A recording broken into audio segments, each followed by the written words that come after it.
Car-sharing platform Socar is looking to disrupt the system, but it is also not the only kid on the block. We talked to CEO Leon Foong about its ever-expanding fleet, competition, and how he intends to separate Malaysians from their cars. It's been about 9 months since Socar was launched. Can you give us an update on fleet numbers and the number of users who have actually downloaded your app? So we actually launched late January this year, and over the past 8 months we've seen very good traction. So we launched with just under 300 cars, and over the span of 8 months we've actually more than doubled the size of our fleet. So we're above 600 vehicles now on our platform, all in Klang Valley, and we're in over 300 locations. So over the past 9 months we've actually seen more than 200 downloads, out of which we have easily had more than 120,000 people signing up to become our members. So how actually did you do that? I mean, like, where did you realize that you wanted to put in your focus and everything? What is the strategy behind picking your pickup points and expanding your fleet? Much of it is actually very much data driven. So fortunately, through the use of technology and the mobile app, we actually know where our users are signing up from, right? And not just where they're signing up from, their preferences. We know the type of cars they like in which locations. So based on the data that we collect, we actually decide on which geographic regions or neighborhoods we want to go big in. And it's all about density. We don't just want to expand to, say, Subang Jaya or Cyberjaya. We want to ensure that there's a sufficient level of density in terms of where our zones are, where you don't need to walk more than, say, 5 to 10 minutes just to actually pick up your car. So we are seeing changes in the landscape, of course, for Malaysia. You did mention it, right? Ride sharing has changed a lot of things for people.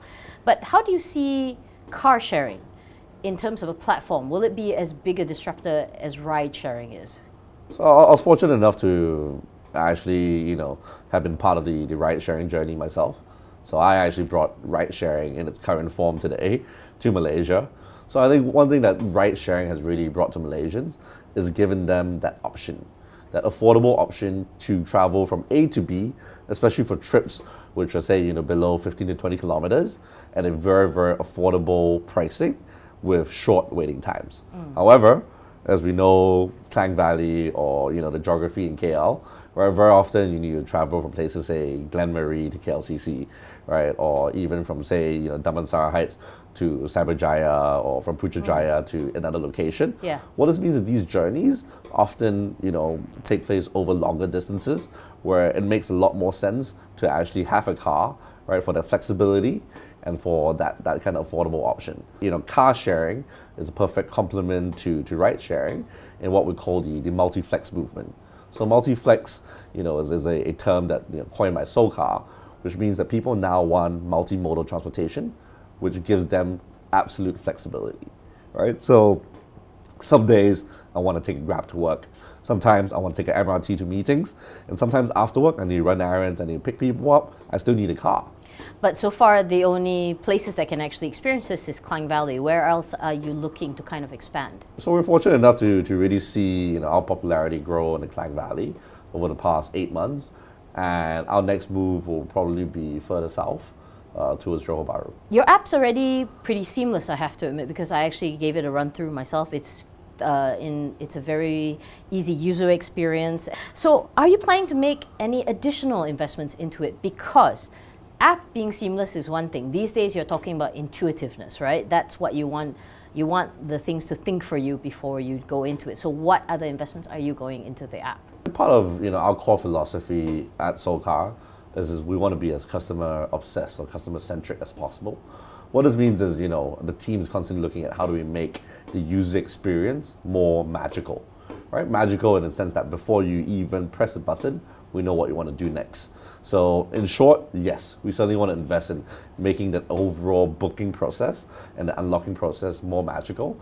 And part of that is actually we're doing a lot of kind of research into how users are currently interacting with our various services. So for example, we offer currently a one-way service to the airport, where you can pick up a car from any of our one-way zones, drive to the airport, and just leave your car at any of the valid parking lots. You use the term magical. What other sort of additional features are you looking to add or thinking to add that will actually get you closer to magical? The request that we've heard from many customers is, can we have more one-way zones? Right? Can you pick up the car from Bangsa and drop it off at KLCC? that's something that we're certainly considering. Another thing, when you talk about intuition is, with the likes of Siri, with the likes of, Bixby, Alexa, eventually how can we tap into these so-called virtual assistants to really leverage that technology to make it easier for you to make a reservation. All right. And these are things that we're constantly looking at, and I'm sure you'll probably see it in our app, in the near future. Here's the sticky thing. You aren't the only outfit in town. Which is a great thing. And how do you keep ahead then of your competition? Is it just purely the pricing thing? Because we did talk about experience and magical, that's fine.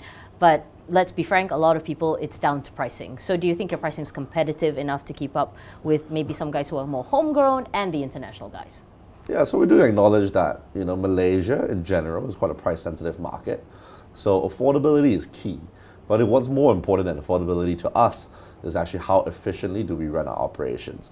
And I think through, our experience of operating a, 10,000 plus fleet in South Korea, and obviously through, the experience of the team here, we actually managed to run, towards a certain optimized level of operational efficiency, where I think our cost structure can match any of our competitors. But beyond that, I think what's very important as we aim to really grow and empower Malaysians to go carless and become multiflexes is ultimately focus on the customer, right? When we grow our business, we can either focus on the competition and be worried about what they're doing, or really focus on how do we continue impressing and keeping our customers pleased. And I think the latter is going to be our approach in this market as we really seek to differentiate ourselves. Aside from expanding your fleet in general, what about the composition of your fleet? Are you adding more varieties to the number of cars you have, or do you feel that you are happy with a certain kind of mix? Because that cannot be coincidence. There must be a reason why you chose the cars that you chose. Yeah. So as I mentioned earlier, our data kind of driven approach and culture within Socar Malaysia allows us to be very, very targeted. But we're definitely adding to the fleet. So we're actually adding more Mini Coopers. We're adding a Mini Cooper S to the platform.